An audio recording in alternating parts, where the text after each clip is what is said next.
வணக்கம் நேயர்களே, ஸ்ரீ குபேரன் டிவி நேயருக்கு லட்சுமிநாதன் அன்பு வணக்கங்கள். இப்போ நம்ம பார்க்க போது வார ராசி பலன் 26ஆம் தேதியிலேருந்து 1ஆம் தேதி வரை எப்படி இருக்க போகுது. மீன ராசிக்காரர்கள் எப்படி இருக்கும்? மீன ராசிகளுக்கு வந்து பார்த்திங்கன்னா உங்களது ராசியிலே இருக்கும்போது நிறைய சேஞ்சஸ் இருக்கும். உங்களுக்குள்ளே ஒரு நிறைய புத்தி தெளிவுலாம் இருக்கணும். ஐயோ, இந்த லைஃப்பில் வந்து ஒரு 12 வருஷமாக என்னென்னலாம் தப்பு பண்ணிட்டோன்றதை வந்து கண் முன்னாடி சுட்டி காட்டுவார் குரு பகவான். அதுதான் வந்து ராசியிலே குரு வரும்போது செய்கிற விஷயங்கள். குரு சந்திரன் வீடு துணிமணி இதுக்கெல்லாம் வந்து எந்த குறைச்சலும் வராதுங்க. ஸோ இந்த வருஷம் அதெல்லாம் வந்து ரொம்ப நல்லாவே இருக்கும். இரண்டாம் அதிபதியான செவ்வாய் வந்து 3 இருக்கும். நிறைய கலகங்கள் வரும். ஸோ தேவையில்லாத பேச்சுக்கள், தேவையில்லாத விஷயங்களை ஃபோனில் பண்ணும்போது ரெக்கார்ட் பண்ணுவாங்க, கேமரா இருக்கும். ஸோ அந்த மாதிரி விஷயங்கள்லாம் கொஞ்சம் கவனமாக பார்த்துக்கிறது ரொம்ப ரொம்ப நல்லது. மற்றபடி வந்து பார்த்திங்கன்னா உங்களுக்கு 3லேருந்து செவ்வாய் வக்கரமாக இருக்கும்போது கம்யூனிகேஷனில் வந்து ஒரு பிடிவாதத்தை வந்து சொல்லுவீங்க. யாராவது ஃபோனில் பேசும்போது என்னால் அப்படி தான் முடியும் அப்படின்னு சொல்லிட்டு ஸ்டபனாக சொல்கிறதுக்கான வாய்ப்பில் கொஞ்சம் கவனமாக இருக்கணும். மற்றபடி ஏன்னா எதுக்கு பிடிவாதம் பிடிக்கணுங்கிற ஒரு விஷயத்தை நம்ம பார்த்துக்கணுங்க. ஏன்னா வந்து தேவையில்லாததுக்கெல்லாம் பிடிவாதம் பிடிச்சி என்ன ஆகுது, கொஞ்சம் பார்த்து நடந்துக்கிறது ரொம்ப ரொம்ப நல்லது.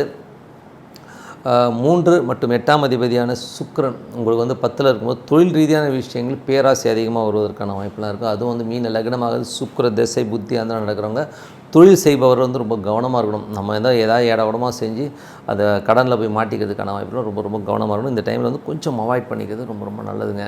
ஓகேங்களா.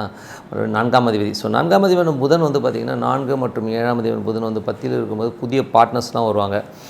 ஸோ வரலாம், நம்ம ஒன்றும் தப்பு கிடையாது. பட் இருந்தாலும் அவங்க யார் என்ன எதுங்க யோசிச்சு பண்ணுங்கள். ஏன்னா சுக்கிரனுங்கிற ஒரு பிளானட் வந்து கூட இருக்கும்போது அந்த மாதிரி சின்ன சின்ன தடைகளை ஏற்படுத்தும். ஸோ 30ஆம் தேதிக்கு மேலே எல்லாமே சரியாயிடும். ஸோ அதனால் வந்து கொஞ்சம் கவனமாக இருக்கணும். கணவன் மனைவி உறவுலையும் பார்த்தீங்கன்னா 30ஆம் தேதி கொஞ்சம் இந்த பேச்சுவார்த்தைகள்லாம் கொஞ்சம் கவனமாக இருந்துக்கிறது ரொம்ப ரொம்ப நல்லதுங்க. அப்புறம் 30ஆம் தேதி மேலே சுக்கிரன் போயிடும். ஸோ ஒன்றும் பெரிய ப்ராப்ளம் வராது.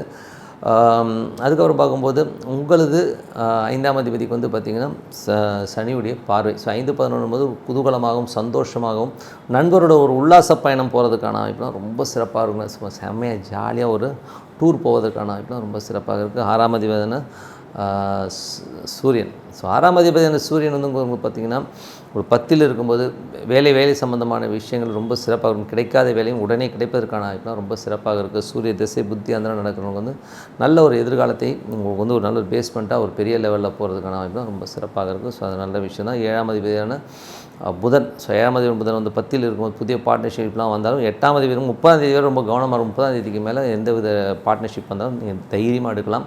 ஸோ நல்ல விஷயங்கள், நல்ல மாற்றங்கள்லாம் இருக்குது. அது மட்டும் இல்லாமல் 8ஆம் அதிபதி பற்றி ஆல்ரெடி வந்து உங்களுக்கு வந்து சுக்கிரன் வந்து 10ல் இருக்கும்போது தொழில் ரீதியான விஷயங்கள் வந்து யாராவது தேவையில்லாத மண்டகடியான பார்ட்டி வந்து எதிர்க்க உட்காருவான். ஸோ அதெல்லாம் வந்து கொஞ்சம் பார்த்து நடந்துக்கிறது ரொம்ப ரொம்ப நல்லதுங்க.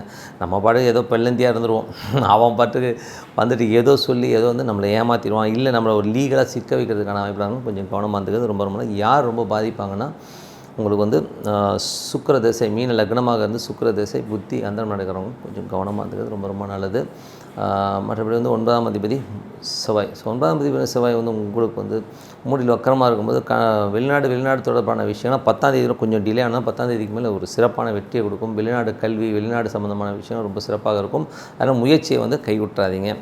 தொழில் ரீதியான விஷயங்கள், புதிய தொழில் வாய்ப்புகள்லாம் உங்களுக்கு தேடி வரும். ஸோ அதெல்லாம் ஒன்றும் பிரச்சனை கிடையாது. பட் இருந்தாலும் அந்த தொழில் வந்து நேர்மையான தொழிலாக நல்ல தொழிலாங்கிறது வந்து நம்ம தான் தீர்மானம் பண்ணணும். ஸோ அந்த மாதிரி விஷயங்களில் ரொம்ப ரொம்ப கவனமாக இருந்துக்கிறது ரொம்ப ரொம்ப நல்லது.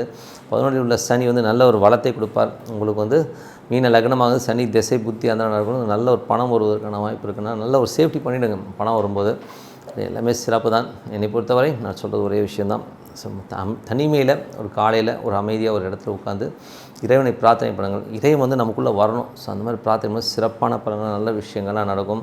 நீங்கள் அடுத்த லெவல் முன்னேறுவதை வந்து ஆட்டோமேட்டிக்காக அந்த தெய்வமே கூட்டு போகிறது எந்தவித ஐயமும் இல்லை. கண்டிப்பாக ட்ரை பண்ணி பாருங்கள். ஸோ நல்ல விஷயங்கள், நல்ல மாற்றங்கள்லாம் ஏற்பட இறைவனை பிரார்த்து கொண்டு உங்களிடம் விடைபெறுவது உங்கள் லட்சுமி நாராயணன். வணக்கம். ஸ்ரீ குபேரன் டிவியை பார்த்தமைக்கு நன்றிகள். மேலும் இது போன்ற தகவல்களை தெரிந்து கொள்ள ஸ்ரீ குபேரன் டிவியை சப்ஸ்கிரைப் செய்யுங்கள். மறக்காமல் பெல் ஐக்கானை கிளிக் செய்யுங்கள்.